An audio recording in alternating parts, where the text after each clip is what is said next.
Bismillahirrahmanirrahim. Assalamualaikum warahmatullahi wabarakatuh. Perkenalkan, nama saya Robi Sukma Ramadan dari kelas I 2023 dengan NIM 2311030 dari Prodi Sistem Informasi Teknik Informatika S1.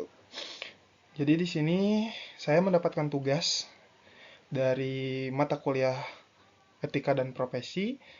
Nah, di sini di PPT tersebut tugasnya ada di slide ke-10.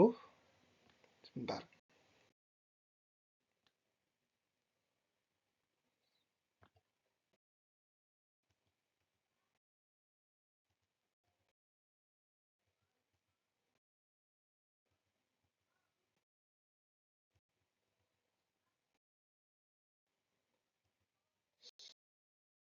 Nah, di sini saya disuruh untuk ada satu studi kasus ya, yang dimana studi kasus tersebut yaitu dari kasus Abdul di atas terdapat prinsip etika profesi yang dilanggar. Yang pertama ada prinsip etika profesi apa yang dilanggar oleh Abdul. Yang kedua sebut prinsip-prinsip etika profesi.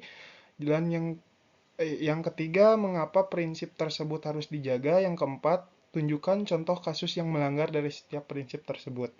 Nah, di sini sudah tertera, yaitu jelaskan jawaban langsung oleh saya eh, berupa video dan harus dikirim linknya ke LMS, di-upload ke YouTube ya. Jadi, menurut saya, di bagian ini kita diminta untuk menganalisis lebih dalam terkait kasus Abdul.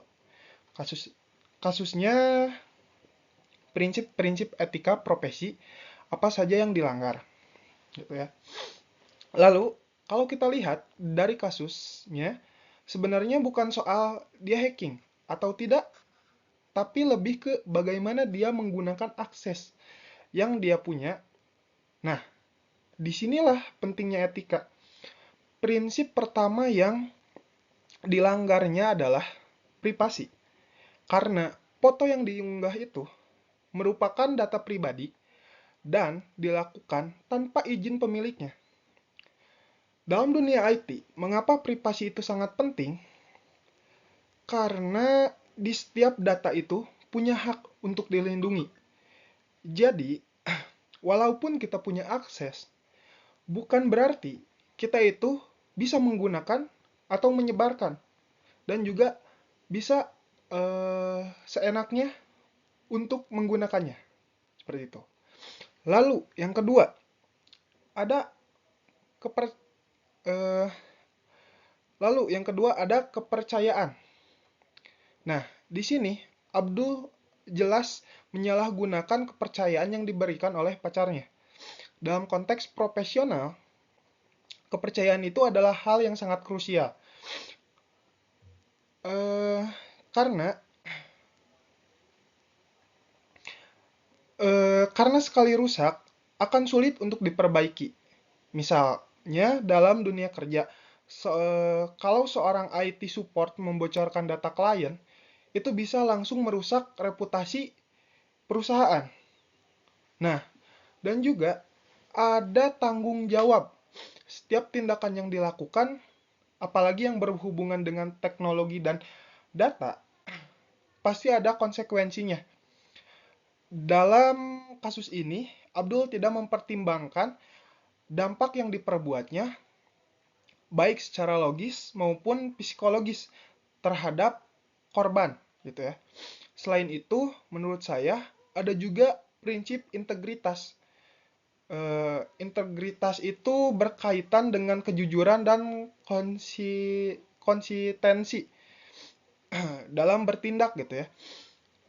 Walaupun secara teknis dia tidak melanggar sistem, tapi secara moral dia itu melanggar, tidak jujur dalam menggunakan akses tersebut. Kenapa sih kalau misalkan prinsip-prinsip itu harus dijaga gitu? Karena dalam dunia informatika kita sering berhadapan dengan orang yang atau misalkan kita sering berhadapan dengan data yang sensitif dan sistem yang sangat penting gitu. Kalau etika tidak dijaga, dampaknya itu bisa besar, seperti kebocoran data, penyalahgunaan informasi, bahkan bisa sampai ke ranah hukum. Nah, contoh kasus lain yang mirip misalnya seperti penyebaran foto atau video, prinsip tanpa izin, eh, maksudnya foto atau video pribadi ya, tanpa izin di media sosial atau menjual data menggunakan em, menjual data ke pihak lain tanpa persetujuan, itu semuanya termasuk pelanggaran etika yang cukup serius.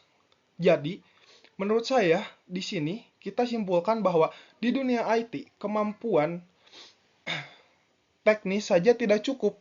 Kita juga harus punya kesadaran etika supaya teknologi yang kita gunakan tidak merugikan orang orang lain gitu ya. Dan menurut saya juga kasus ini jadi contoh sederhana tapi sangat relevan dengan kondisi sekarang, apalagi di era digital seperti ini. Mungkin sekian video penjelasan menurut saya. Mohon maaf bila banyak kata yang kurang baik. Wassalamualaikum warahmatullahi wabarakatuh.